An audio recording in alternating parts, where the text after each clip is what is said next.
If I had a hammer, I'd hammer in the morning, I'd hammer in the evening, all over this land. I'd hammer out danger, I'd hammer out warning, I'd hammer out love between my brothers and my sisters.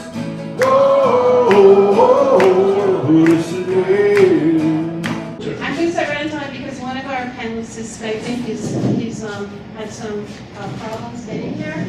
And so actually I have a little introduction to this panel, but I'll just make it really brief. These three panelists represent three different kinds of alternative media and political activism. So we have Noelle Hanrahan from Prison Radio, so she's both radio and Victor Grossman, who has been living in Germany for most of his life. She'll tell you his story. And he writes a newsletter from Berlin, which you might want to sign up for after your presentation. So please think about doing that. And then finally, Jason Pramas is the founder of Open Media Boston. So he has an internet publication that was started, he'll tell you, 2 years ago. It's been growing and it's very, very exciting. So he's internet-based.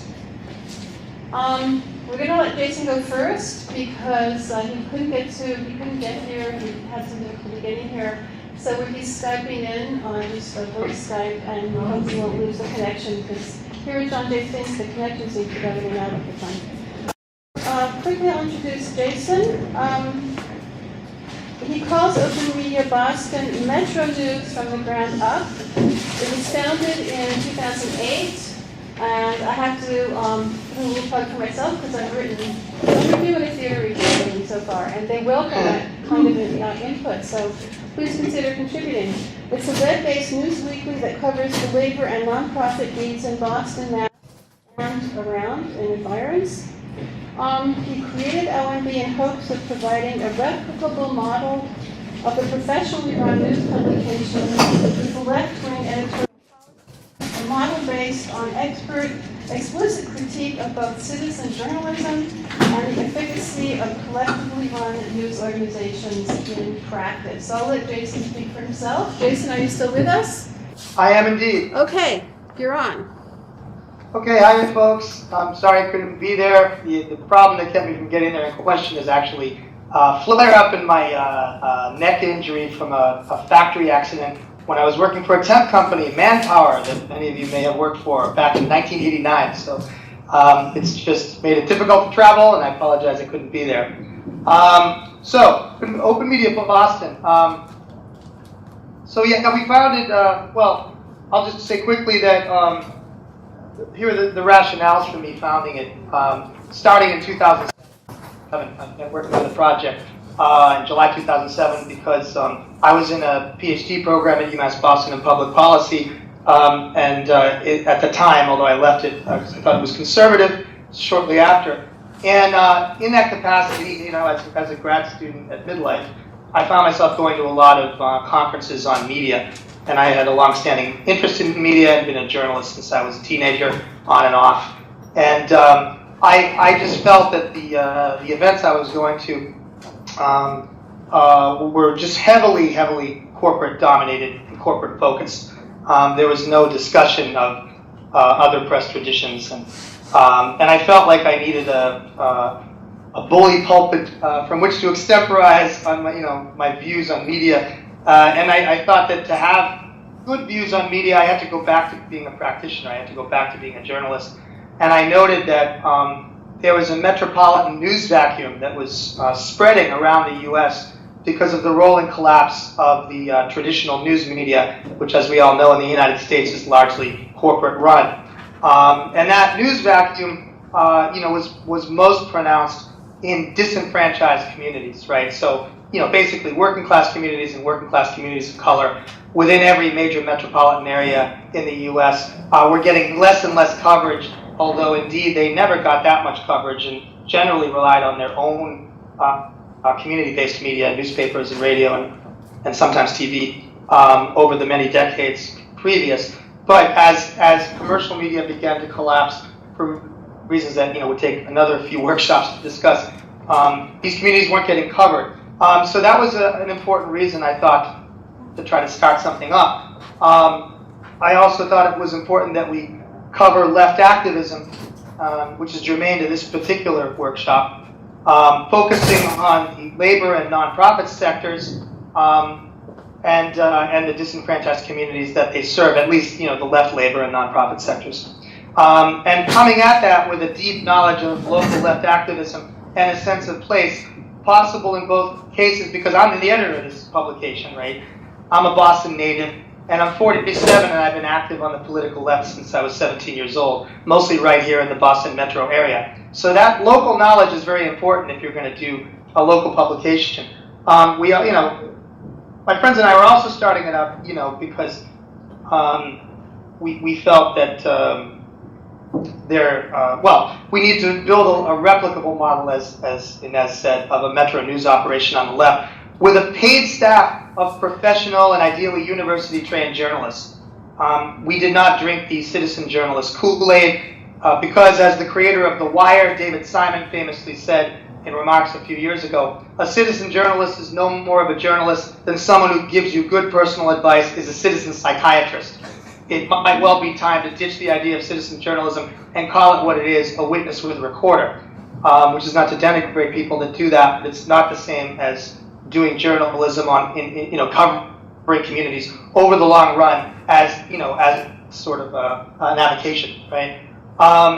Another reason we started it was, we were trying to learn from the mistakes of the Indie Media Project, which showed great promise from its inception at the 1999 Seattle WTO protest until about 2005, and then went into a decline in most localities, which again is another big topic that has been discussed and should be discussed more, although I won't touch on it too much in this particular brief talk. ONB was also founded in the belief that we need a majoritarian left press, following what I would call a European news model, although I could also call it a South American news model, where most countries have an active left-wing, right-wing, and center news media. And when everyone knows where each news outlet is coming from editorially when they check it out. Also, a lot of European countries especially have a left press, specifically because left-wing political parties, socialist and communist parties, often also anarchist formations, and trade unions played a strong role in their foundation. Many were founded as underground publications during World War II, and then got bigger later. Others were founded in the wave of activism after 1968 in Europe, and some were founded even more recently, like Die Tageszeitung in Germany, I think, was founded in the 80s. That's an interesting point to note, because funding, if we want to have a big left press, and sort of, if you will, achieve ideological hegemony within the news media in this country, it takes a lot of money to do that, even though the cost of entry have lowered if you're going to do a largely internet publication like we do. So you can check us out at www.openmediaboston.org, as I speak. And you will note that there's no editorial from me this week because I can't type because of my neck. So just saying. Everybody with me so far? Yes. Yeah. Okay. So to address this particular workshop, I'll just say a few things, and then if I can participate in a discussion afterwards, we can flesh it out more. So I believe that left activists let me say first that I don't think we need an alternative media. We need a media. The alternative thing is an artifact of a bygone era, and I think needs to be dropped, right? I mean, the goal of people that are doing press work and media activism on the left, I think, has to be to become the mainstream media, essentially. We're not, so I'll go into that a little more. So I think left activists have to take media work much more seriously than they presently do, and make it a core activity, right? Activism and organizing is all about communication, right? And communications, aside from the in-person, one-on-one, kind of each one, reach one style, that I think is way overemphasized in the American left, is done through a variety of media.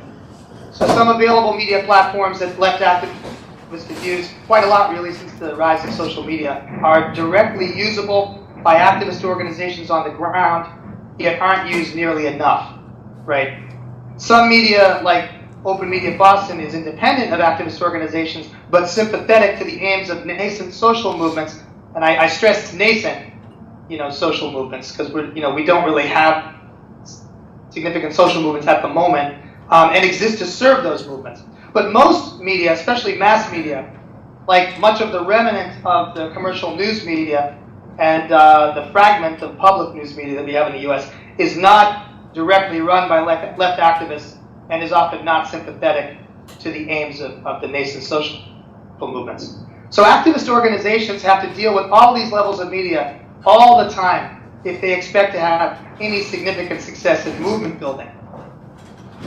Some of the reasons that activist organizations and left activists, don't do that is obviously an absence of sufficient training, right?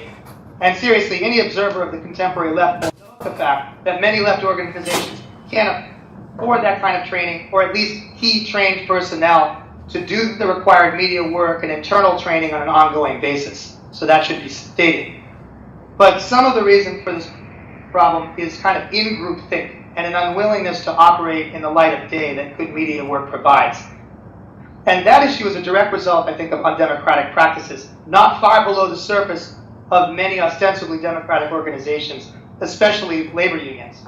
I mean, labor unions can often afford good media staff and sometimes, very good or the best available technology. But they're afraid of democratic discourse within their organizations because it might unseat the existing leadership, which in many cases has problems, as I think a lot of us know. I would say that activists that aren't always trying to talk to their own constituency and especially to the unconverted aren't really worthy of the name, right? And strong media practice is required to reach the unconverted, especially the fence sitters that will move left when they're engaged regularly, with the ideas and messages of the left. The Occupy, which is the closest thing we've had to a major social movement in 2 generations, in my estimation, did manage to do that at its best, I think.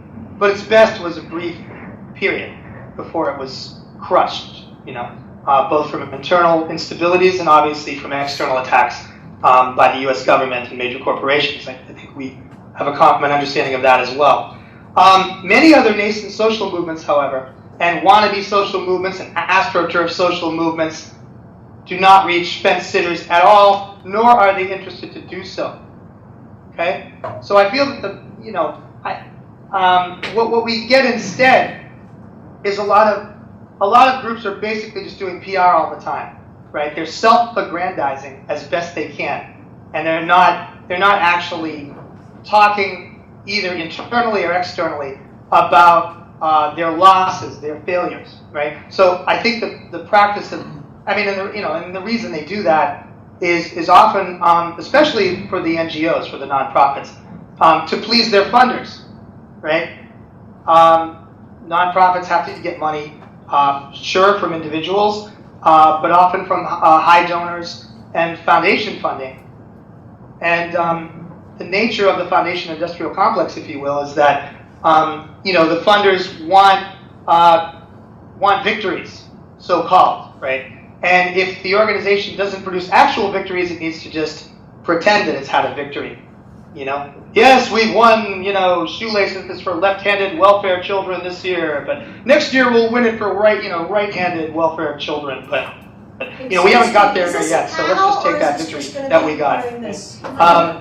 Jason, 1 second. Jason, you only have 3 minutes left. Okay. And how many minutes? 3 minutes, and then if you want to join the discussion later, do you want to come back on at 11:15?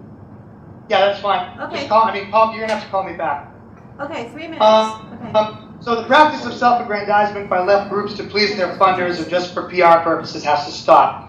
I would have talked more specifically about problems we've seen at Open Media Boston on this, especially community-based organizations that claim to have great roots in the neighborhoods they work in, but really don't when they're looked at closely. But I'm not going to have time for that. So I'll just say that for a lot of organizations, defeats are never admitted and therefore not learned from.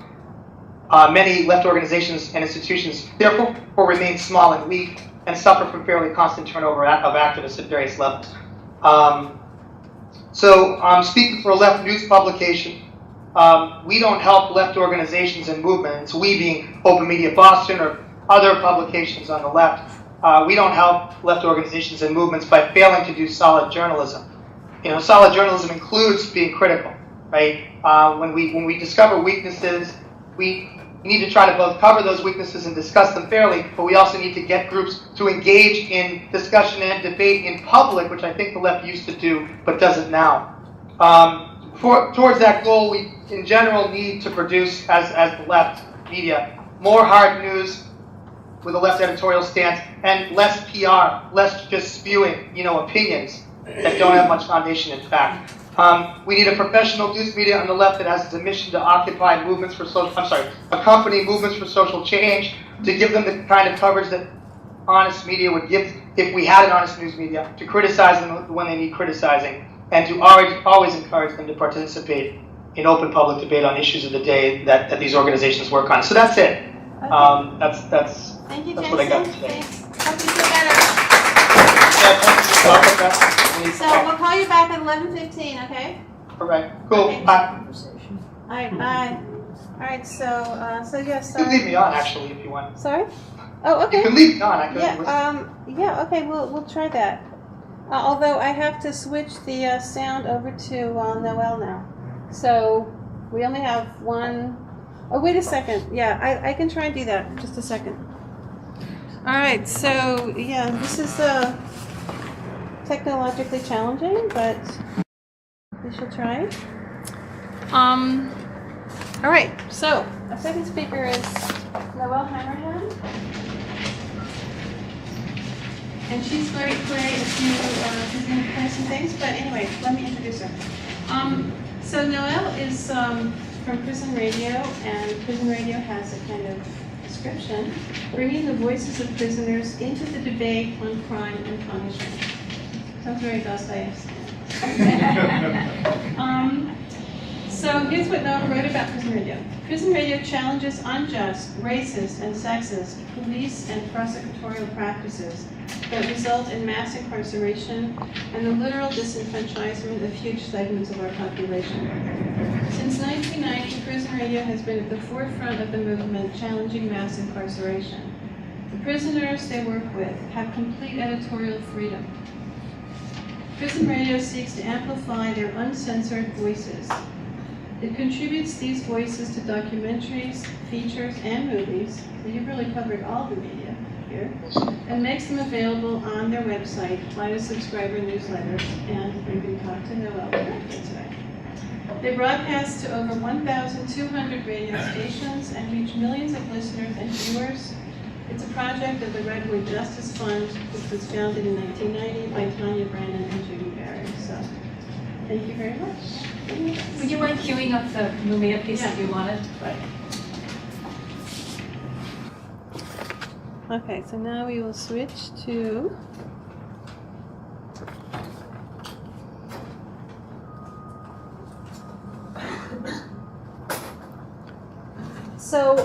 which one? A woman called Maya? Which one do you want first? The one that you liked.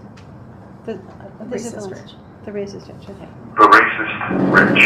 The racist. When news broke of the comment of a wealthy NBA owner to his lover, it made me feel queasy. We're going to start That's with because some things should remain private, especially between lovers.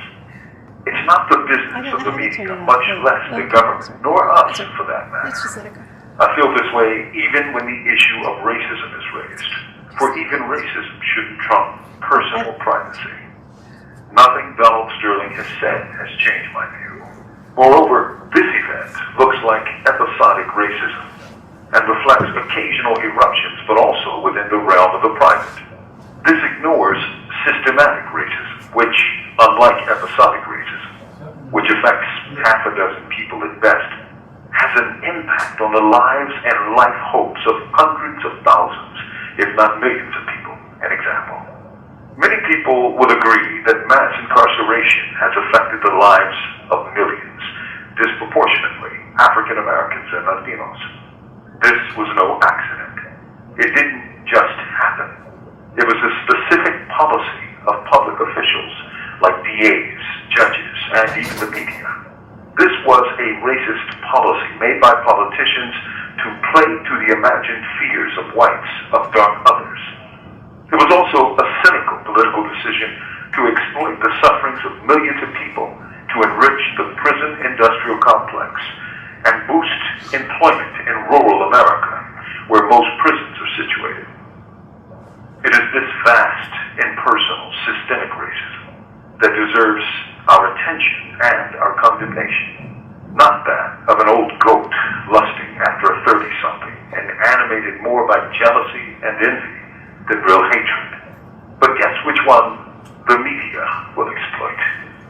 From Imprisoned Nation, this is Mumia Abdul-Jabbar. These commentaries are recorded by Noelle Hanrahan of Prison Radio. Okay, so Prison Radio, I started off as a journalist working on issues at KPFA Radio in Berkeley, California, covering a variety of different issues, music programming and journalism and crime and justice. And we had an execution happen in 1992, which happened to be the first execution in 25 years in California. It was at the beginning of the wave of both this extraordinary mass incarceration and also the death penalty being reignited. And when I was covering that for KPFA, and it was national coverage that we produced then, and award-winning coverage, I couldn't find an inmate's voice to include on that program. Even though we were 3 miles from one of the largest prisons in the country, San Quentin State Prison, and which housed at the time 300 death row inmates. But I couldn't get that voice. I tried for 6 to 9 months. And I thought, even though we won an enormous amount of awards for that coverage, it wasn't good enough. There is no way that we can cover an issue without talking to the people that are directly affected and having their voices be one of the primary voices in that debate.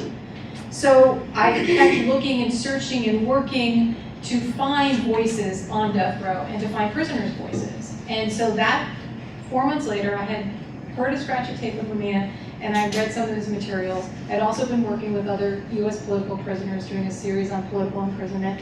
And a lot of letters I would get from the prisoners inside, they would say, oh, what about Mumia? What about Mumia? And so I didn't know Mumia well or at all in 1992, but I was on vacation, I took my tape recorder, and I went to Huntington State Prison, and I put a microphone in front of him. And I thought to myself, this is the most extraordinary broadcast journalist that I've ever recorded. I've done hundreds and hundreds of interviews, and he was like James Earl Jones in a box. He hadn't recorded in 11 years. He was a trained broadcast journalist. He developed his skills in the black newsrooms of Philadelphia in the late 70s and early 80s, and he was an extraordinary talent. And he had been silenced, completely silenced for 11 years. So I got those tapes, I went back, I started producing more of Mumia, and then I knew that he was so amazing that he could be on National Public Radio, that he could be on CBS Evening News, that he could really reach an extraordinary audience, and that we were beginning this, I didn't know it was the beginning of the incarceration movement. I certainly knew it was the beginning of an execution march, where we were executing more and more people, so those voices needed to be heard. I also really thought it was important that as a journalist, I'm not going to accept that the warden tells me what the prisoner says at the end before they're killed. Okay, that is like inexcusable.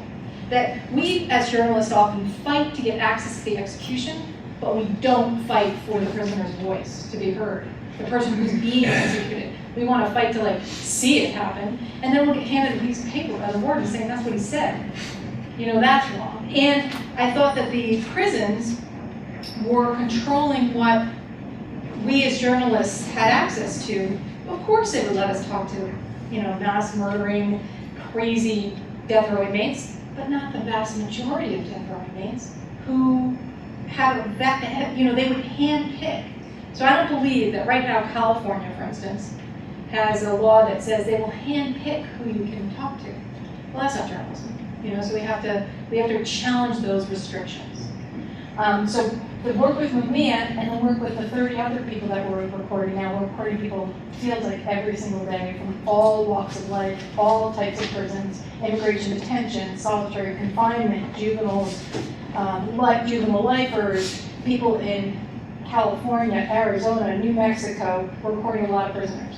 We take those recordings and we get them and work to get them into the public domain. It's been a really difficult struggle. When I first started recording with Mia, he was accepted to be a new commentator on All Things Considered National Public Radio. That was in 1994. That he would have been on 590 stations in the U.S., South Africa, Hungary, and Canada. He would have been a bestseller in the New York Times immediately. But after I sold the project to National Public Radio, Bob Dole got up on the Senate floor twice, 2 years in a row, and told them that if they ever considered airing anything like that, they would completely defund NPR. So there's an enormous backlash when we tell the truth, or we put on voices that are questioning the hegemony of the U.S.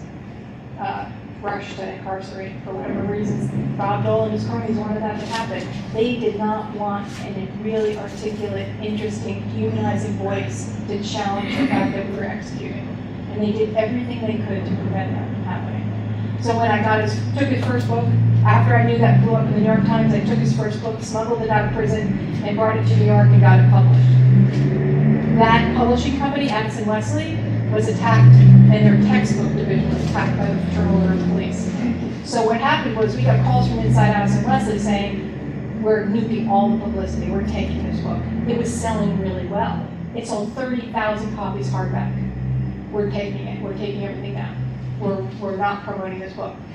So the person who became one of my really close friends was a vice president of Addison Wesley, and he took out a half-page ad in the New York Times because he was so upset that Addison Wesley was tanking the market. It's happened over and over and over again.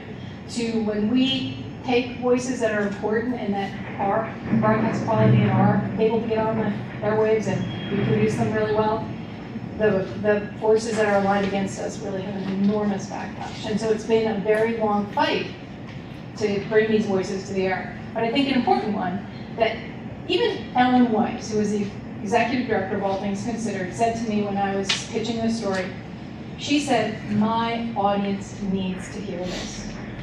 We need this information.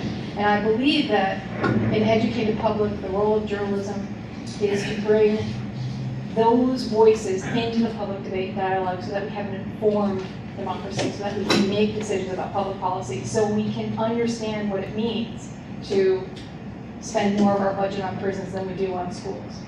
That is defining for our culture, and if you put it away and hide it, we're not really going to be able to have the information to make the most decisions. I would, all along, I probably would have been a journalist more than an activist, but I'm an activist because I have to get the material out. So after we were censored, I'll just tell you these examples to show you what we did. After we were censored from NPR, I developed a direct mail campaign, and we dropped 350,000 pieces of direct mail in support of this book. And figured out how to do that and joined an activist group, the Kihoji Center, which had a project called Equal Justice USA. I left the West Coast where I was based. I moved to Washington, D.C., and I just spent, a couple of years countering the censorship. Ellen Weiss said to me, the executive director of All Things Considered, she said, could you just bring us like a more acceptable prisoner? I mean, this one's not working for us. But look, I think it works really good. Why don't you just find one that we can deal with? And I was like, oh yeah, right, I'm 26. This is the executive director of All Things Considered. Of course, I'm never gonna work again. So I had to get a job as I had to fund my own projects. For the last 20 years, I've developed a network of individual supporters. We have 3,000 people on Prison Radio's mailing list. And we really do grassroots activism and organizing in order to make this stuff sing. And so it's just a matter of, I moved to DC and started learning how to reach people in a way that was more grassroots based than media based. Or bringing the voices right to them, or trying to figure out how to do it. But I never lost sight of the fact that these voices deserve to be out in the mainstream. I think that if I had more energy over the years, I would have tried to reach out again and again and again to CBS, to NBC, to like, I do that a lot, but it takes a lot of energy. So, is everything okay? Yeah, thank you. Take care. So it's just to say that it's really a process of continuing to honor the fact that these voices, the prisoners' voices, are amazing. Every time I pick up the phone and talk to the prisoners, boy, do they know stuff that's crazy, interesting, and important, and dynamic. And like one time, I'll tell you, I was at KPFA working, and they were like, you gotta, we're doing this story on homeless people. We want you to interview Barbara Ehrenreich. And I said, I am not gonna go interview Barbara Ehrenreich about homeless people. I'm gonna interview homeless people about homeless people.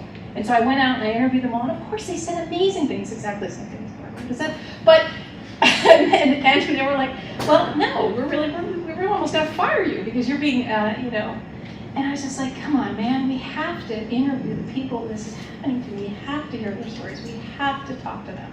That is unacceptable journalism. And I think as journalism has progressed, it's pretty unacceptable. Like on all these topics, prisoners' voices should be in the public dialogue on everything. And I wish we had more of it. I think that we would be a better people if we did. And I'm trying to keep it happening so that we get more prisoners on the airwaves and we get these populations that we really need to hear. If we could hear from the Guantanamo inmates, it might be that we couldn't torture them that way. If we could hear from juvenile detainees who were sold into juvenile detention facilities by judges who are now doing 30 or 40 years for getting kickbacks, millions of dollars for putting those juvie kids in jail, maybe that wouldn't have happened. If we could hear from death row inmates who are an amazing population of people who are deeply spiritual, deeply moving, amazing guys, there's no way we could continue that march to incarceration. And so my work is just to kind of do that, to make it happen. Okay, thank you, Noelle.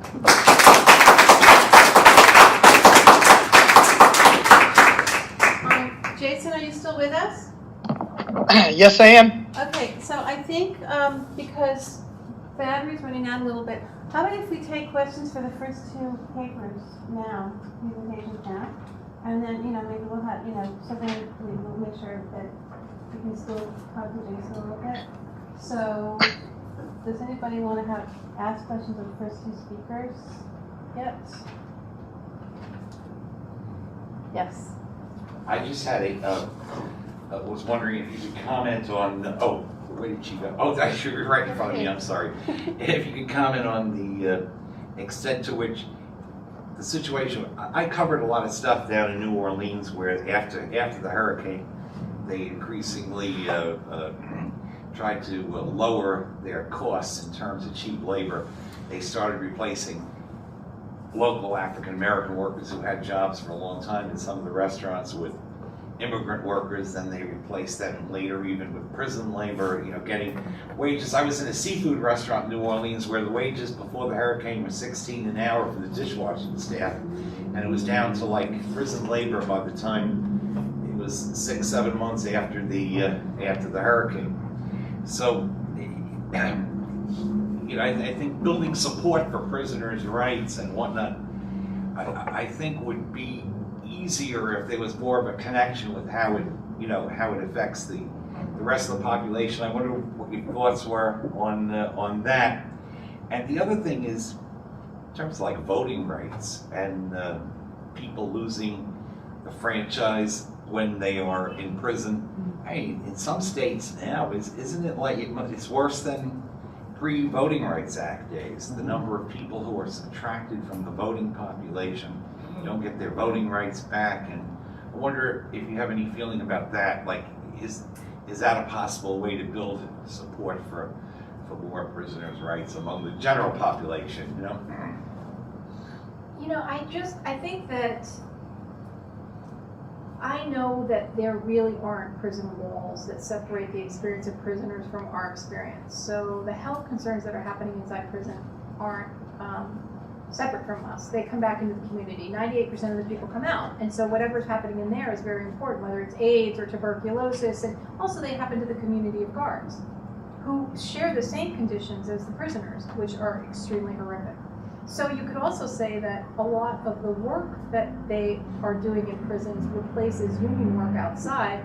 And I would also think that it's possible that the prisons might have risen in response to the fact that the deindustrialization of the urban centers and the fact that there was a pool of workers that they didn't want to provide work for.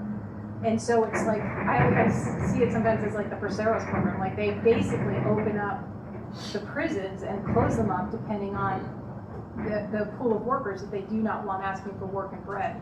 Yeah. And so it's completely tied in. Absolutely, 100% completely tied in. There really aren't distinctions between what's happening to people inside and what's happening to people outside. It's happening at the same time. It's just that the media hasn't really fully engaged in that question. And part of that, I think, is because there's direct repression and censorship, often, many times, brutally, against journalists who step outside the box. Thank you.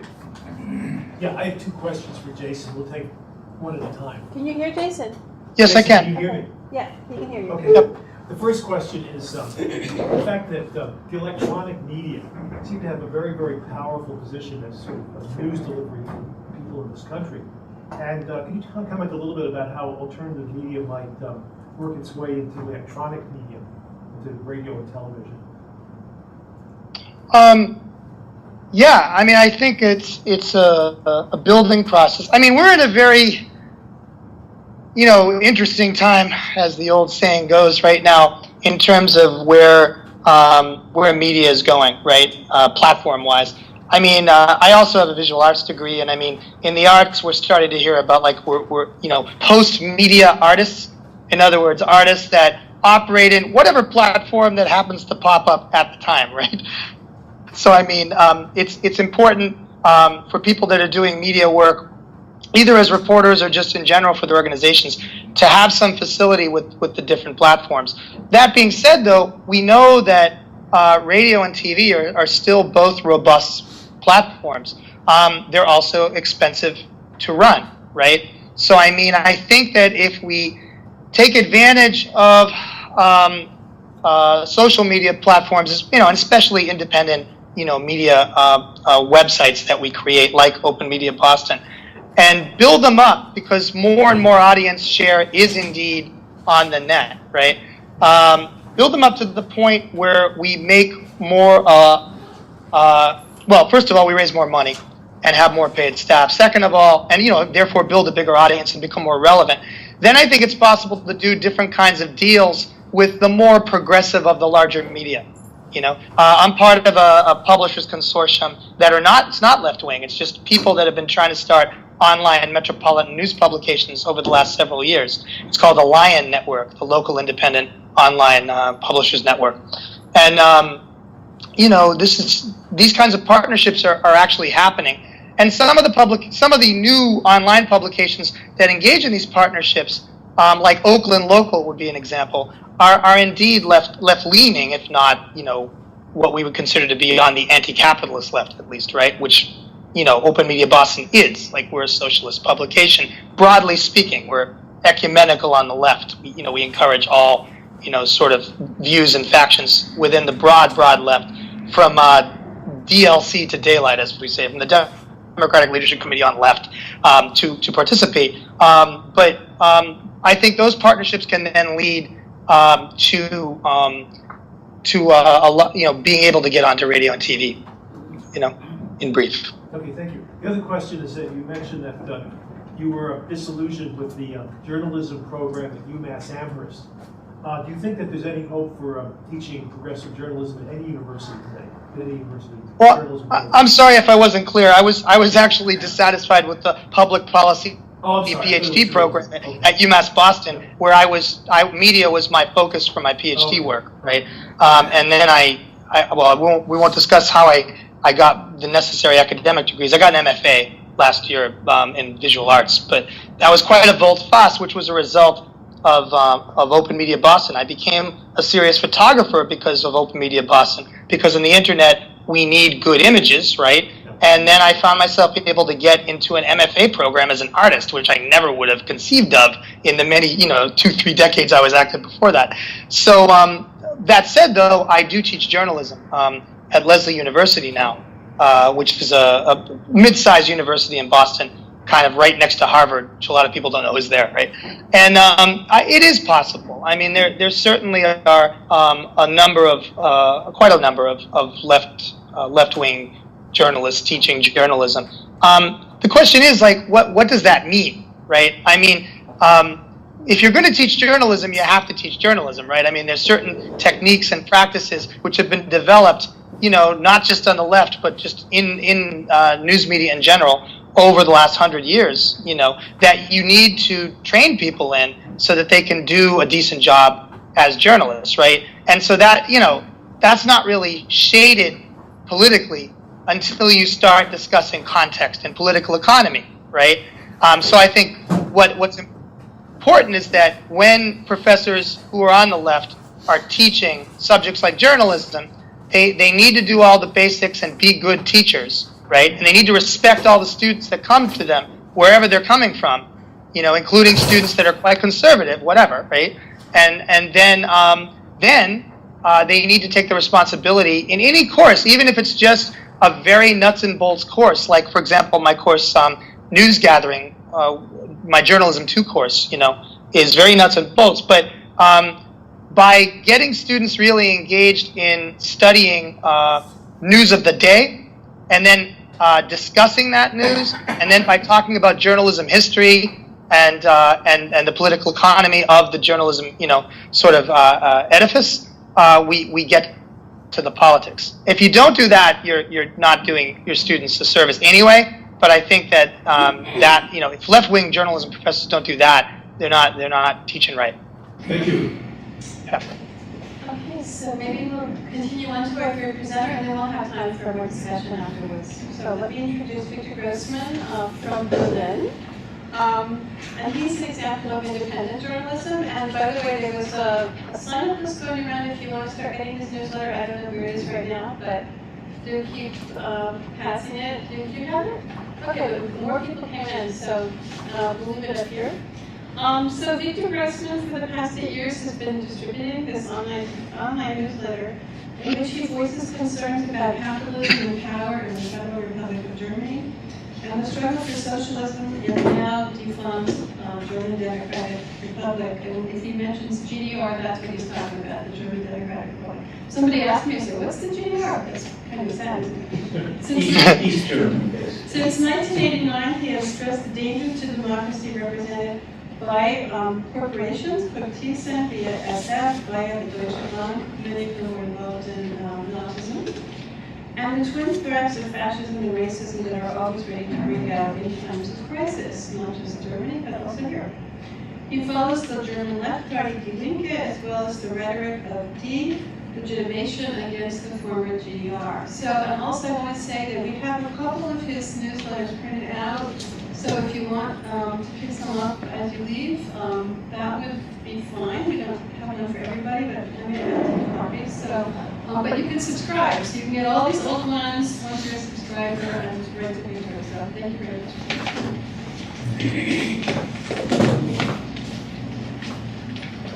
First, I get this.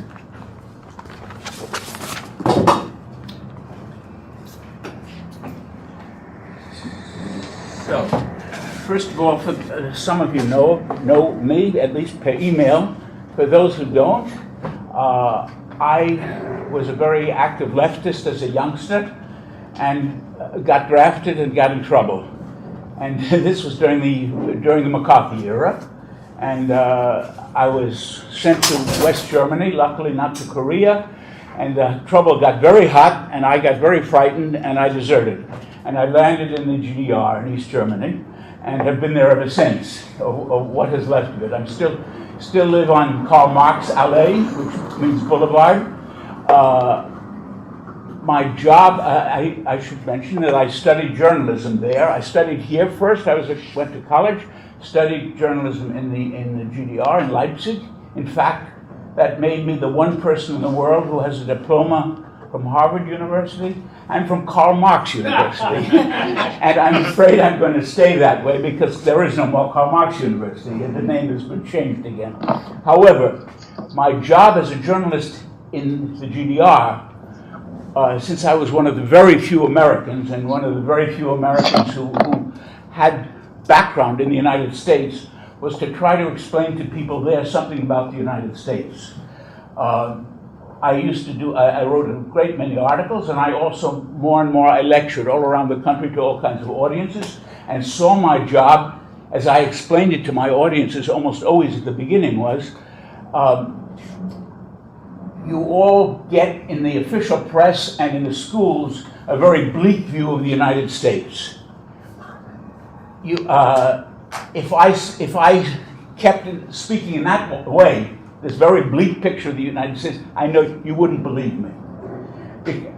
On the other hand, most of you also watch very avidly Western television, which means in those days they saw things like Dallas. You remember Dallas? Some of you, at least the older people, or other Western broadcasts, and many people believe that that's not only America, that's Western life. Dallas, they used to copy it, in fact. And I said, of course, if you listen to Dallas, you get also a very wrong picture. I am trying to present a truer, fairer picture of the United States, which meant, for example, conflicts in the United States. And there were many, many conflicts over these years, starting with the whole civil rights battles, the fight against the Vietnam War, against atomic rights, union battles, which the press in the GDR often brought, but brought often in a very wooden way, which was not interesting to most people. And they were not used to somebody like me with my American background. I used to get up in front of a lecture platform like here, and I'd start joking.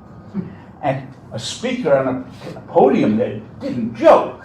I still remember, I picked up jokes from American Forces Network, which had a program which they had jokes. I used to tell them jokes about the president. I'll mention one because it's a little vulgar, but very, very nice. It was about Reagan. Maybe some of you recall it, who said that Reagan, it was a question of his intelligence or senility, that he could well count up to 10, and he could count to 20 when he was barefoot, and up to 21 in the shower. And I see their looks of amazement because they never heard of anybody talking about a president, even an American president, in such terms. And I tried to get some humor in, and they weren't used to it, but they liked it. They also liked the fact that I was trying to give them facts and information, not bleak hurrah, but this picture of conflict. I also wrote books on that, which I will very briefly show. I wrote a history of the United States, which was really basically like Zinn's history, but before his, and in German, about the progressive history of the United States, and one about progressive singers and songs of the United States, and most recently about 34 great, great fighting American women. Most of them completely unknown there. Some of them are known here, by the way. So this was my basic job, or my own job, which I took as a freelancer. After I reached 40, I became a freelancer. Then came what we call the Wende in Germany. The Wende means the U-turn. In other words, here it's known as when the wall came down and the GDR ceased to exist. The job I've assumed for myself since then is largely to explain German developments to Americans in English. That's why I send these commentaries and write. This means two things, basically. Not only present-day developments, which are very, very important, but the fact that the GDR is still a very key issue in Germany. Why, strangely enough, This GDR has been dead for 25 years now. And yet, somehow they can't bury this dead horse. It can't bite anymore, but they're still afraid that it's going to kick. And so that this means that in the media, in Germany, we get almost daily, in TV and radio and the press, we get reports about how terribly we lived in the GDR, how awful it was, and how miserable we were. Mostly written by West Germans who didn't live there, but maybe visited. And some of it is true, because there was an awful lot of crap in the GDR, a lot of bad sides. But that's not what bothers them. There are other things which bother them, and why they keep attacking it, partly also because there are very few people living in East Germany who would like to have a return to the GDR, which is obviously impossible anyhow. But they know that a lot of people still have certain ideas about things in the GDR which are still relevant today and which must be done away with. And I picked 4 of them, I think that was. One is that the GDR, unknown to most Americans, was from the very beginning based on anti-fascism. On getting rid of the Nazis altogether, which was the opposite of West Germany. If anyone wants to challenge that, I can certainly prove it in great detail. Almost all the Nazis were kicked out of any position where they could do any real, in other words, teaching, judges, courts, police.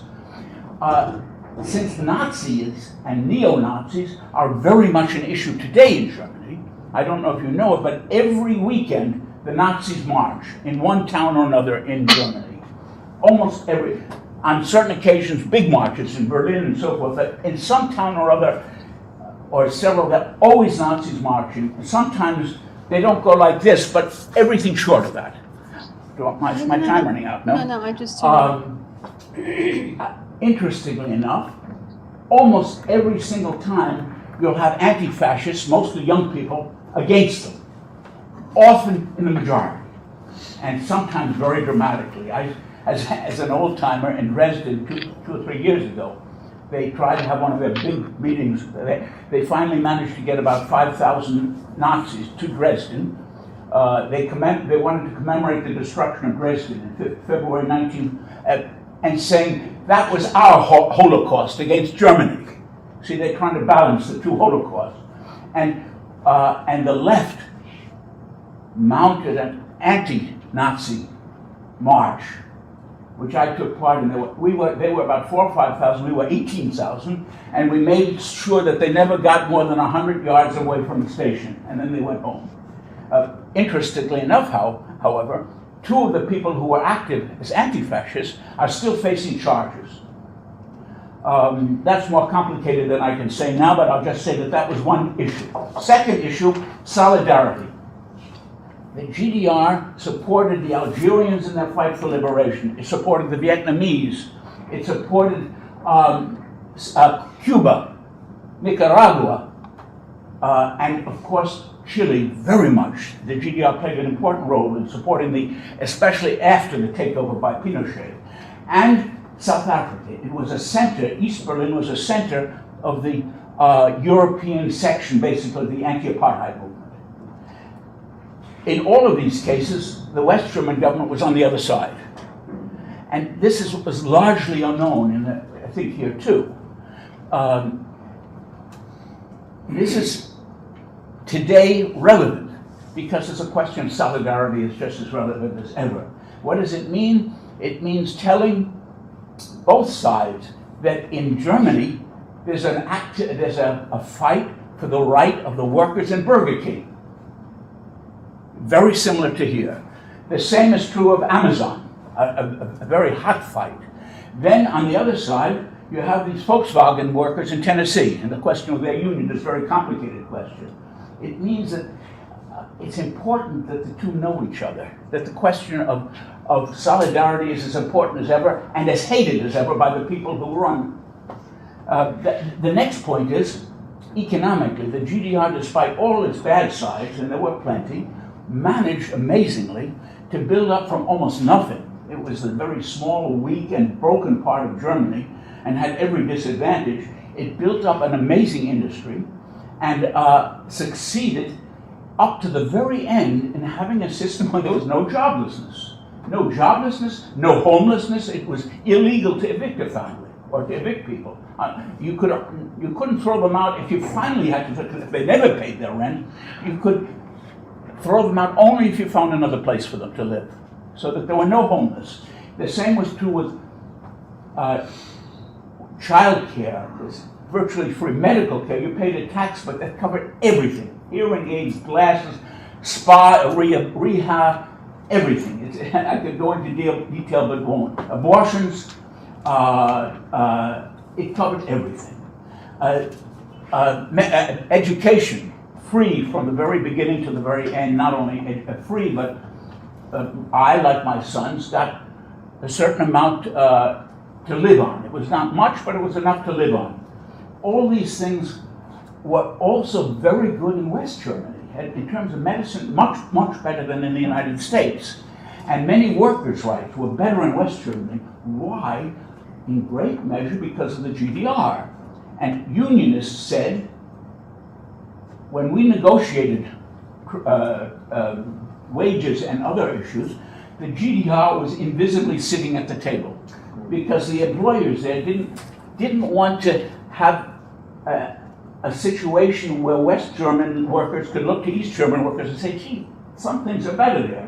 They wanted to avoid that, and they did want East German workers to look enviously at West Germany, where, of course, there was much, much, much more consumer possibilities than in East Germany.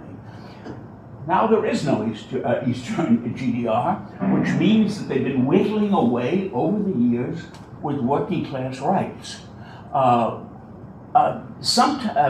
Well, now I'll come to the last point, the second to last point, but it's connected. The other thing, which was most important perhaps in general, the biggest war criminals in the Nazi period, even before them, starting in the First World War, but the biggest war criminals, the ones who built up Hitler and who profited from the wars and from slave labor, were names that you all know. Siemens, Krupp, Tyson, and if you don't know them, you must know BASF, and Bayer, from Bayer Aspirin. And these companies, and similar ones, they were completely thrown out in East Germany after 45. And of course, they're all back now. When I take the escalator in the station, Krupp, Tyson. In my own elevator in my house, Krupp, Tyson. You know, pronounced Tyson in English. These were the worst criminals. They built Auschwitz, these people did. They killed they overworked, and they're back. And not only, and the fact that the GDR no longer exists means the GDR was a barrier. This meant that they couldn't extend eastward so easily or outward. It was also a barrier against war. With the decease of the GDR, it meant that they've been expanded all over Eastern Europe and further. One minister of defense in Germany said that the security of Germany now extends to the Hindu Kush Mountains in Afghanistan. And they said, and up until 1989, Germany was in no wars, really. Now it's been in Yugoslavia, bombing Belgrade, as in World War I and II, in Afghanistan, and it's got ships near Lebanon, in the Somali area, and now more and more in Africa. And of course, it means extending Ukraine too, where you may know that Germany wanted to move into Ukraine too, in partnership with the USA, but the USA said basically, excuse my vulgarity, but there was this telephone call. You know about it? That was hacked by the Deputy Secretary of Defense in Kiev, where she said, "We want this guy Yatsenyuk to be president." And she said, as for the European Union, he said, "Fuck the European Union." And this was taped and broadcast, and so that there's a rivalry, but at the same time, both of them want to move eastward. This was that's why they hate the GDR and why they're constantly attacking with all kinds of lies. The most famous one is most successful attempt, I would say. Many of you have seen the film The Life of the Others. Yeah. Lives of Others. You know, it's Lives of Others. Lives of Others, isn't in German. A very well-written film, well-directed film, and well-acted film, and a terrible distortion. Just in case you didn't know, the villain of the film is the Minister of Culture. And you should know that the Minister of Culture in the GDR, there were, I think, 5 in all, were the most cultivated, cultured, intelligent, and humane people that you can imagine. One of them, the father of Gregor Gysi, who was a leader in the Left Party, he was, after becoming Minister of Culture, his next job was ambassador to Rome, which meant not only to Rome, to Italy, but he became the first Jewish ambassador to the Vatican, which was something new. The picture, although of course there was this kind of thing going on, but it's a terrific distortion. The whole picture of Stasi, but I won't go into it, except to mention one thing. That Victor, you have 3 minutes. Pardon? 3 minutes. 3 minutes, okay. I'll mention it nevertheless that Stasi played an important role in the GDR, but I got through the Freedom of Information Act stuff on myself, 1,100 pages from here, including remarks I had made at picnics and so forth. So the Stasi didn't hit me quite as hard as it did other people, and it didn't hit in the GDR as people did not take it so seriously, although they were conscious of it and argued and didn't like them. But I'll give you an example. My son was curious. He heard that an apartment building nearby, that one section was reserved for families of Stasi people, and he walked by and saw a little boy on a tricycle. So he was curious. He said to the little boy, he said, "Hey, little boy," he said, "what does your daddy do?" And the little boy said, "I'm not allowed to say." Which made it pretty clear. In any case, now to the last important point is, they hated the GDR, but the GDR is 25 years dead. What do they hate now? The Left Party. And the Left Party is not really understood here by many people either. In fact, I argued a little bit with Stanley Aronovitz last night. He said it's pretty far to the right, and it's true that there are left-wing groups. There are left-wing groups in Germany who find the Left Party, the Linke, as it's called, too far to the right. The fact is that the Linke Party is a mix, and there are forces in there who would love to be in the government, sharing it with the Social Democrats and the Greens, who have both of them moved far to the right. They've slid down the ramp so that the Greens are not the same as the Greens here. They're further, in some issues, they're further to the right than even this Merkel. For example, on the question of Ukraine, they're absolutely belligerent. It's terrible. The left is the party which is against war. It's against cutting workers' rights. It's against the fascists and the Nazis. And it's for socialism. And of course, there are quarrels on that, and there are different wings in the party. Some are saying we're for socialism, but they're sort of thinking in maybe 22,100. There are others who say we can't forget at any time. There are different wings. I'll mention just one split before closing. The left has been the only party which really was against sending soldiers to Afghanistan and to Yugoslavia. There are a few from the other parties too. There's a couple of Greens who are really fighters, and a few SPD and even a Christian Democrat, but there are exceptions. The left was generally united. Most recently there was a split on the question of sending a German frigate to the Mediterranean to accompany an American ship taking the poison gas from Syria, removing it. Should Germany send a frigate to support it? Some of the left-wing people said, it's such a good cause to get rid of poison gas, perhaps we should take part. Others said, no German soldier should go any place in the world except Germany. There have been enough in the past. Because each one, no matter how humanitarian the cause, is a break in the dam. We have to oppose them all. And then when the split came, 5 voted in favor of sending the frigate, 18 abstained, and 35 were opposed. Which shows that for the first time since 1933, you have a a left-wing group in the Bundestag, 56 now at present, who are really fighters, even despite their inner conflicts and sometimes tough ones. It's a hope, and it's a hope that with the solidarity with forces in the United States and a model, because here you have a left-wing party, there are very few in Europe, real left-wing parties. The one in Germany, which is so central, 30 seconds maybe. right, could be and can be a link between the very tiny left-wing parties in Eastern Europe and parties in the West opposing this big new reactionary wave of parties which has just gained great strength a weekend ago in the European Parliament. That's why I plead for keeping up with these events and watching them and seeing them with a balanced eye. Thank you. Thank you. Oh yes, if anyone wants, this is my story. I have 2 copies here, but anybody more interested, I take the names. Gee, you got one here that wants it. I would say take them afterwards, and if they don't last, put your name on the list.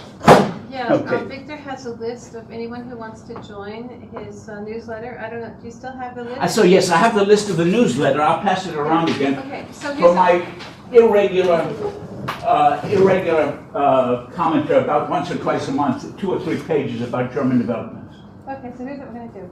Victor will take questions now. I'll while he's taking questions, I'll try and get Jason back online. And then I thought what would be really interesting to do is, I know we have a lot of media people here. If you could say something about, if you want to participate and talk about your own involvement with media, or hear what other people in the room have to say. And then we just had Dee Halleck walk in, who's one of our premier media, alternative media stars, or as Jason says, we should just call it media now.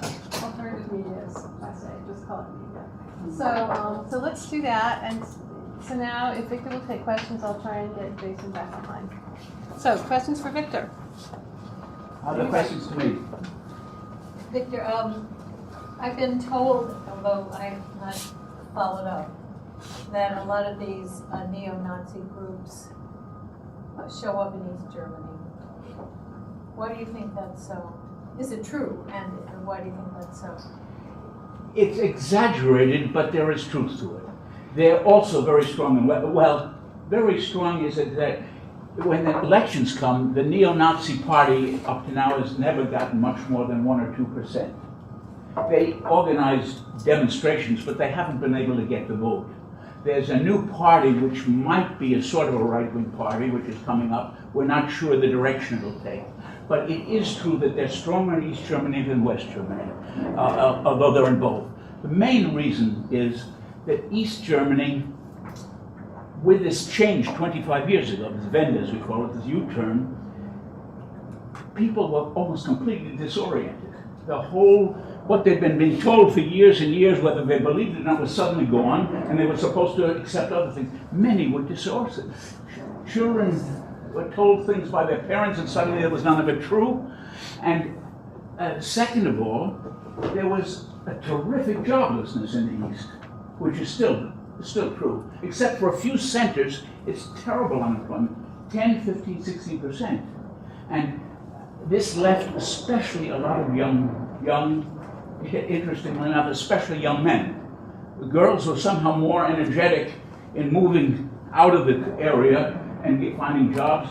The boys were perhaps closer tied to home, hung around, and the Nazis moved in. Nazi people moved in from the West, organizers, and of course they also found people in the East who were willing to go along, and this was really fertile territory for them. And they were successful in certain areas of Saxony and and in the north, where they don't dominate, but they dominate in some villages and towns they call them liberated areas, where anybody of color or left better be watched out, because they're often very violent until murder. And unfortunately, the mayors, the district attorneys, the judges vary, but many of them, either because of fear of these people or because of their own feelings, they give them very light sentences if at all, always on parole probation. And there they've gone. We'll see what happens in the next few years, but it is a big problem, especially if there should be another big crisis. Yeah, you were mentioning that solidarity was one of the principles of the GDR and so on. So I'm inferring that the GDR government supported the Palestinian cause. Yes. Okay. How did that play in West Germany? Do they see this as a kind of a perversion of their anti-Semitic Nazism and so on? Can you just elaborate on that? It's true now, it's a question not of East Germany only, but of Germany as a whole. Yeah. It's a very delicate question because the GDR was basically pro-Arab and anti-Israel. West Germany was very pro-Israel. In fact, I think that the West German authorities from the very start, at least from 1950, being very close to Israel was their way of buying acceptance into the Western democratic community. So that's been a key to their whole policy, which is and it's a delicate issue because if you oppose Israel, of course the call comes to anti-Semitism always. But unfortunately in Germany, it's Germany. And sometimes it is anti-Semitism. The Nazis are ready to jump on it. So that a left policy of opposing Netanyahu and these policies has to be very careful not to be somehow linked up with these Nazis. However, the Nazis are split on this. There are all kinds of groups. It's not one big new movement. Some have become anti-Semitic, but some of them have become pro-Israel because they're anti-Muslim. Because the Muslims, especially in Germany, the Turks, though in other countries it's other groups, have become what for Hitler were the Jews. They are the scapegoat to turn all possible lefting women to the right to hating the Muslim, hating the Turks. And this is a very, very dangerous trend. Sometimes that's why some right-wing Jewish leaders have joined up with the anti-Muslim people. Others have not. It's even in the left party. This was a difficult question because some left-wing people said we have to support Israel. Since the bombarding of Gaza and the ship incident, the forces within the left party who were still more pro-Israel or Israeli politics are quiet because you can't support them anymore. But it's still a delicate, delicate issue.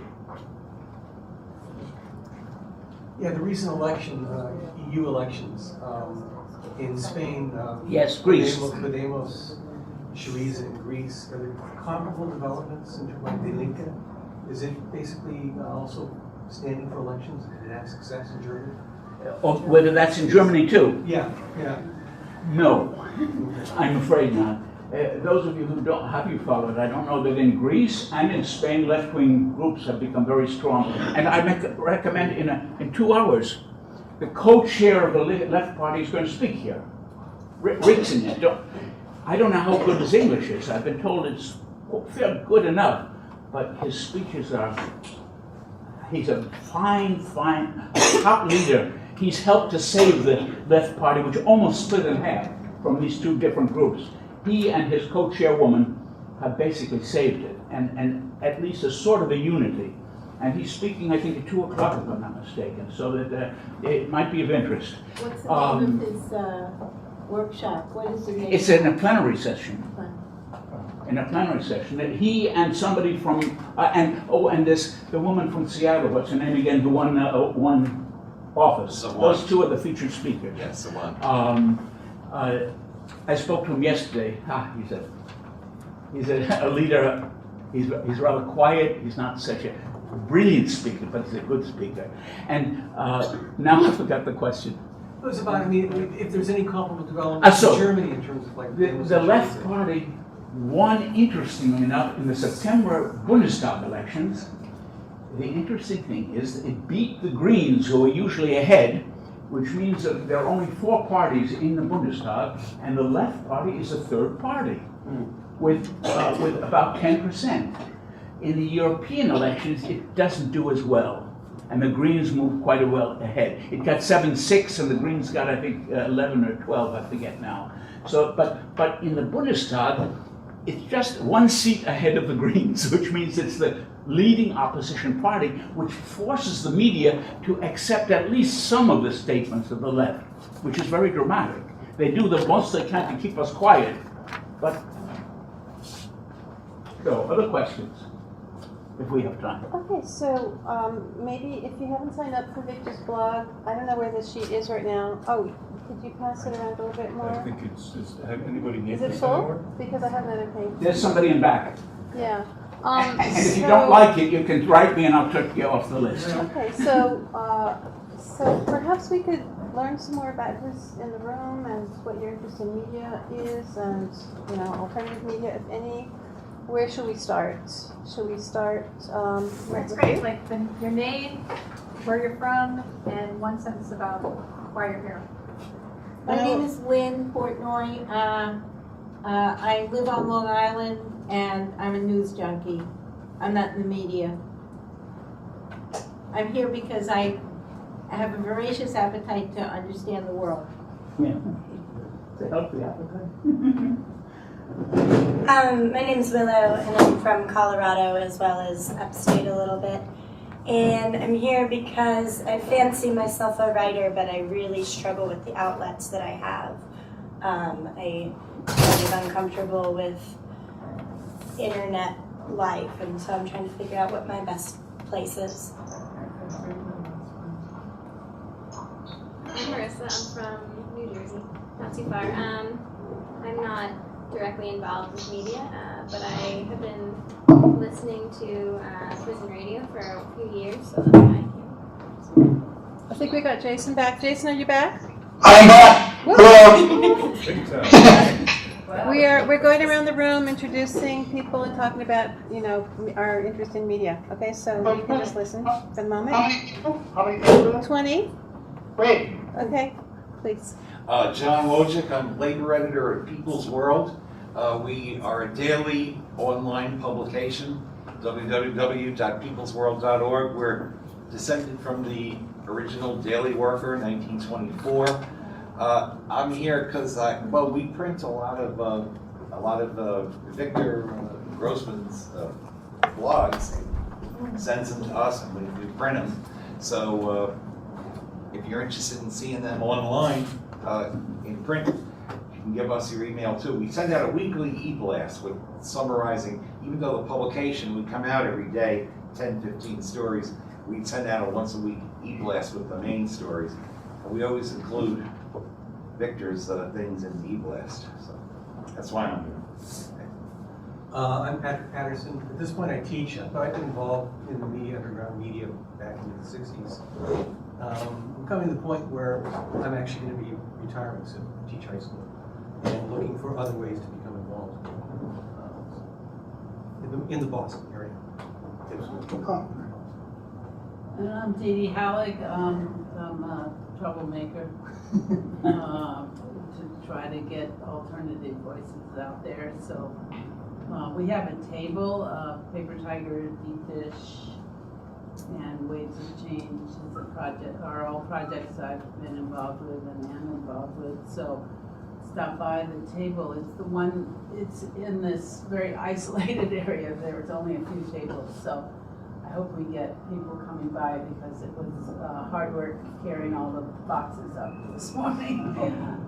And we depend on academics purchasing our material because that the agencies that used to fund us grants for the arts, etc., are all closing down, and we really need institutional sales to colleges, universities, high schools. Even we have particularly some material for high schools around recruitment and militarization and military. One's called Military Myths that Paper Tiger made in collaboration with the War Resisters League. So those tools I think are they're short, they're half hours, so they're good for classroom use, and they're quite effective for young people trying to decide whether or not to go to the military. I think Paper Tiger has done like 5 or 6 of those kind of tapes, and then also T3I did Winter I was involved with the original Winter Soldier in the 70s, 68s, but there's an update of Winter Soldier, which is testimonies by soldiers from Iraq and Afghanistan, which is it's really moving and an amazing testimony, and that also is very good to show students, because it certainly don't get those views from the Crown of Thorns or whatever, Game of Thorns, what is it called? I don't know. Game of Thrones. So many of these things are the war media has so blossomed. We really need to come back with anti-war. I'm Elizabeth. I'm not a media professional. I just have an interest in alternative and non-corporate media. I'm also a big listener of Citizen Radio, that I just mentioned earlier. I also have an academic interest. I studied a lot about post-war German history and culture, so I was interested in that. And I would like to respond to your comment about Game of Thrones, that while the television show is very grotesque, the books and the author has actually said that a lot of it was he's trying to get across an anti-war message, where he shows the real horrors of war, and a lot of it is killing off these main characters. He, avoided the draft in Vietnam, but the television show doesn't really express those anti-war views. My name is Christine Borson. For the record, I love Game of Thrones, as well as everything else on TV. But I am an investigative reporter. I'm what they call a deep journalist. I do very controversial stories. I worked for the networks for 15 years. Was censored several times, particularly on a story on my investigation of the crash of TWA Flight 800. And last year I finally produced a documentary independently featuring 6 whistleblowers who were some of the top investigators of the original crash, blowing the whistle on what happened and reviewing the forensic evidence and showing and assessing it in my film. I was interested in your subject because, first of all, having been censored 3 times at the network, CBS, ABC, and Dan Rather reports on HDNet. Anyway, I became a reluctant activist. I just wanted to be a journalist, but this story that I have followed for 17 years and finally was able to tell a part of it,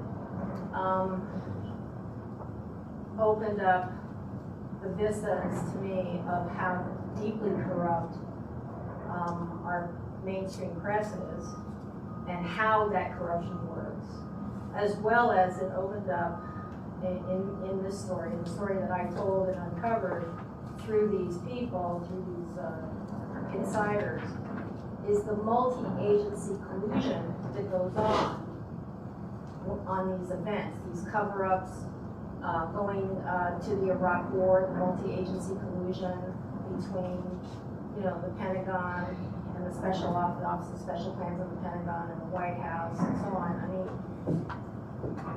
the story is emblematic of something much, much bigger, which I was able to, through these 6 whistleblowers, finally show and make names. And I'm here because I'm trying, well, I can articulate it in 10 different ways, but the thing is as when you do this kind of journalism, people say, oh, I'll do the reporting and you decide.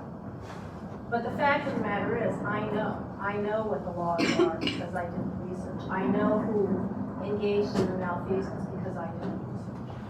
So because of that, I've had to get involved on the other side, which is the activism. As a result of this film, we submitted a petition to the National Transportation Safety Board to reopen the investigation, which they are considering. We're also getting help from the Government Accountability Project because they're going to be submitting some other things which I can't talk about right now, but I've had to write affidavits, I've had to do things. What's the name of the film? It's called TWA Flight 800. I have DVDs that I'm selling here, but it's in, I'm here with Between the Lines. They're sponsoring Shadows of Liberty, the show on the corporatization of the media. I was featured in that film as one of the censored journalists, and I do believe that I'm probably, I mean, I'm not so proud of this, but I'm not proud of it. Probably the most censored network hired journalist in the United States. Normally you get blackballed once and that's it. I was hired and let go 3 times. The second story had to do with, by the way, the run-up to the war and who did what to get us there. So for me, I came here to try, and unfortunately I was late and I apologize and I'm embarrassed about that, but to get your wisdom about how to do this, because it's a very difficult road for me to hoe. And No, it's really, just to honor that and so we can move on, it's amazing how many times you can get fired. It's like, if you tell the truth, your head is gonna roll, you know? Yeah. It's just amazing. It's amazing. I think it's a good idea, as Noelle says, we keep moving around the room, and then I'm sorry. No, wait, we'll have time to network, because people want to meet you afterwards, and maybe buy your DVD, so let's move on to you. Sorry, yes. I go by the name Cloudy. I've been an activist since starting in the 70s. My signature concern has been with explicit discussion of underground repression and manipulation of progressive politics. I came to this session specifically because it seems to be what was called the alternative media. Seemed to be under siege, and I thought there might be a discussion of AI, current stuff, all, problems. It seems that the alternative Might be a good idea for a panel next year, yeah. Right. Okay. I'm Samantha, I'm from Brick, New Jersey, and I just came to listen to what people have to say and maybe learn a few things. Hi, my name is Sarah Trumbull, and I focus with this topic, interviewing skills to learn. Oh, my name is Ira Rouse. I came for many reasons. One is I've been a fan of Noelle Hanrahan's show for the last several years, one of the best shows on the radio. Also, I am a musicologist by training. I did my work in 19th century German music and how it's been received in the 20th century during the Nazi period. So I'm a professor at the Hart School of Connecticut. I'm also the president of the Connecticut chapter of the American Association of University Professors, which deals with a lot of censorship issues. So, I'm Donnell. I'm from New Jersey. I'm also a big fan of Noelle Hanrahan. I own a small publishing company and production company, Genuine Press Productions. And I'm a poet and playwright, and I'm also working on my first documentary called Rebel Music. I'm from Pat. I'm here from Rowan University, and I am at this session in particular because this seemed like something that the Rowan student movement could learn from. Like I'm here from the student movement, so I just kind of came to this workshop and just kind of picked one, to be honest. My name's Lonnie. I live in the Bay Area. I'm a librarian, and I'm interested in issues of information access. Hi, I'm John Ennis, and I'm a late bloomer and somewhat disillusioned. And so, we talked about alternative medias and nobody's mentioned social media. And I don't know whether it's relevant or... I mentioned it. Okay. Because I work at a police department in New Jersey. I have an English master's in English literature from Rutgers. and it's an interesting mix. I've been there for 19 years, so my own evolution has left the police department a bit confused. So they get on my page all the time.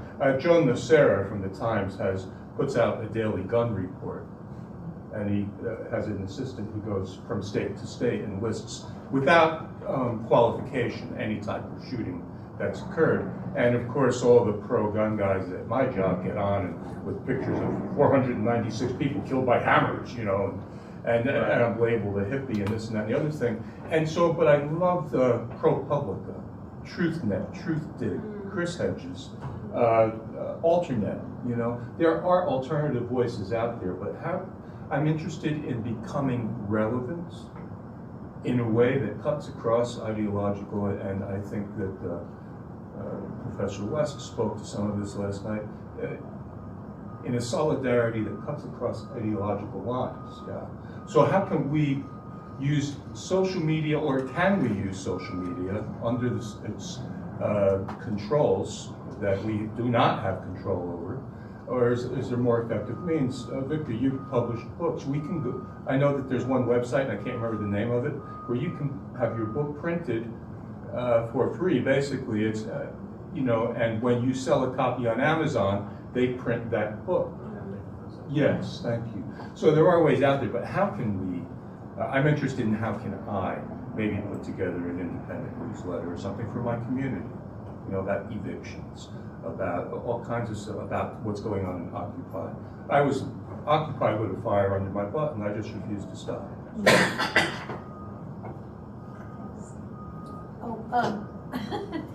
I'm Renata Breidenfeld. I'm here because I know Victor Grossman, and we've met, and I wanted to hear and see him again. But all this is reminding me that, and I'm a lifelong Marxist, and I got in trouble about the press when I was 16 in 1951 for bringing into civics class, where we were taught to read newspapers, bringing in the Daily Compass, which was a short-lived left-wing newspaper. Corliss Lamont had a column, and I regularly reported his column, which was questioning the Korean War, our role in the Korean War, for which one of my teachers called me into her office and showed me my permanent record, which she had stapled shut at the bottom, and told me she had put my politics there because I might someday become another Judith Copeland, who was just then on trial for being a Soviet spy. Yeah. I was 16, and it was high school. So that's what the press can do. You know, it really never stopped me after that, but still.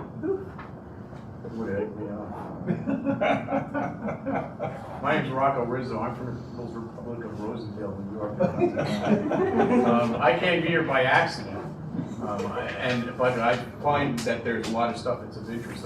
In the past, I've been a lifelong activist, and I've written stuff for different local newsletters and stuff. I do make an occasional contribution to little local media's kinds of stuff. I've been a little newsletter we have at the Beacon Sloop Club about the environment on the Hudson River around the Beacon area. I was the editor and publisher and just the newsletter person and get stuff out for about 4 or 5 years. And I've done a lot of interesting things. I'd like to probably at some point make some comments about what's going on. But I find my focus more is on trying to get the media out to the local media, and in the Hudson Valley, we're fortunate enough to have, I don't want to say a lot, but we have numerous local, more progressive media sources there. So, you know, we get stuff out local. I'm Eva Friedlander, and I'm here because I know Grossman, who I met in Germany last year, and I'm impressed with the work that he does. I have nothing to do with media except that I listen to it incessantly. But I don't write for it. I don't do any work for it. By profession, I'm an anthropologist, so I do a lot of research. So that's my. And I think you just came in, and we're just introducing ourselves and saying why. You know. My name is Darrell Lamont Jenkins, and and I have been writing pretty much most of my life. Ever since I heard of something called written word, I've been writing. I have a organization that's best known by its blog called One People's Project, and what we do is we research, report on, monitor right-wing groups and individuals, especially neo-Nazi Klan groups, and try to encourage people to be proactive against them. And one of the best things about our kind of journalism is the fact that a lot of people are afraid to touch the racism issue for one reason or another, which means that there are a lot of stories that go unreported, and we end up being the ones that break the story. And our things show up in Southern Poverty Law Center, or Rachel Maddow was talking about something that we come up with. Even if they don't mention our names, we are the ones that broke the story. We exposed James O'Keefe, as who was the videographer that they say shut down Acorn. We exposed him working with white supremacists. We got pictures of him at white supremacist forums. And his boy Andrew Breitbart posing with neo-Nazis. And I wanted to come here today to get some tips. Let me just say one thing. Jason, are you still there? Yes, I am. Okay, my battery's about to die, but before we're gonna break a little bit early so people can socialize and buy each other's DVDs and books. But social media came up, and you said do you have any comments you want to make about social media and alternative media? You said you were interested in that. Well, no, the speaker had said that it wasn't mentioned, and I was like, oh yeah, I mentioned that, of course, naturally. Yeah. But I don't know. There's no short comments that I can make, but I do think that obviously a lot of people on the left make good use of social media. The problem is always how do we get to a mass audience? I mean that's kind of the thrust of my talk, was that we need to think much larger in terms of media on the left than we do, both in terms of its efficacy, its being able to reach within our organizations and then outside, which is extremely important, and people being able to make a living working on them and so on and so forth. But mostly that we become a major force. I mean, unless we have a major left media, it's unlikely we're going to have a very strong left movement. And you can just look at the way movements like Occupy break in cities where there is some kind of Pacifica radio station. The turnout is almost always larger than cities that don't have one, for example. So these things do matter. And that's all I can say for now, obviously, for time. Just before folks leave, I wanted to do a little prison radio pitch. So it's prisonradio.org. And also, we are broadcast in many communities, but we want to be broadcast in more. So if you have a local community or a local DJ that you really like, that you think will play Prisoner Voices with me, Abu Jamal, ask us, and we will work with them to make that happen in your local community if it's not already on. And then I worked on a lot of media projects, and mostly I've really hated them. Like horribly, offensive projects that are just like, I worked with Colin Firth to do a movie and it nearly killed me. But this movie, I really like. Like, this is a really amazing movie, Abu Jamal movie that I co-produced. And I write the contract so I can take my name off the movies if I don't like them. I like this one. I like this one a lot. And then we shoved on a half-hour film about the case. These are all stories that you'll never hear about Mumia. This is putting Mumia in the context that, like when we showed it to his family, they loved it. So it's really an honor to have worked on the project like this. Are some on sale here? Yes, they're probably on sale at the New York Coalition for Mumia Abu Jamal's table. You can buy one from me now. I have a few in my pocket. How much? They're $25. What's the 15 name for of you? it? Can you just, I can't see it. It's a long distance revolutionary, Mumia Abu Jamal. And it was produced in Hollywood. It's really, really, really good. Is that on Netflix yet? It's not on Netflix yet because we're on Stars. Okay. So it's being broadcast on Stars now. It will be on Netflix. It is on iTunes. It's a major release. Okay, Victor, final words? Yeah, I just wanted to say my discussion didn't quite fit into things quite as much because it wasn't direct media here, but I wanted to mention in Germany they had the same problem, of course. The left, in terms of media, there are 2 or 3 left newspapers, but with very small circulation because they're under constant pressure. And as far as TV and radio, it's pretty tight. So that they face the same problems as you, and how to break through is the question all the time. I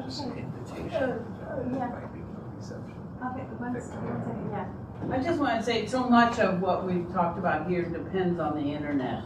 And the internet is becoming much more commercialized, and with this whole net neutrality, it's being put into class structures. So I've been working with the only official organization that actually has some kind of administration over the internet, which is ICANN. And if anybody wants to find out about it, come by the table. It's very important. And there's a group called the Non-Commercial Users Constituency, and you can join it. And there's a listserv, and I feel like this organization has really made a big difference in ensuring that I can become more transparent and more accountable. And it's really important to have people from the left point of view take part in that because there's a very strong commercial entity. It's one of these so-called multi-stakeholder organizations, which people have said that of all multi-stakeholder organizations, the NCUC has really has forced ICANN to become actually true to what that means. And it's an interesting project. It's complicated, but it's very important that we pay attention to the structure of the internet. Otherwise, it's going to be gone. What we've become used to and use and utilize every day is not going to be the same. And we can help make it more accountable and democratic and open. And it needs work, and I urge you to find out about it. Okay, so I just wanted to mention that we had twice as many people this year as last year, and obviously there's a growing interest in alternative media or media in general. So organize your own panels. It looks like we could have several panels on media, and it looks like a lot of you could be doing that. We've got one announcement, and then we're going to break 10 minutes early so you can all network with each other. So Yeah, this is just actually an invitation. Anybody here who wants to come. People's World, Friends of the People's World is having a reception, light supper, and a presentation by Victor Grossman this week. We're all invited. It's Tuesday night, 5 p.m., and it's at 235 West 23rd Street, 7th floor. That's Friends of the People's World. Plenty of seats, plenty of room, good food, good talk. And the topic, Victor Grossman talking on Ukraine, NATO, and European parliamentary elections. So anybody interested, please come. That's Tuesday. Okay. And don't forget, we have some handouts of Victor's. Thank you very much, everyone.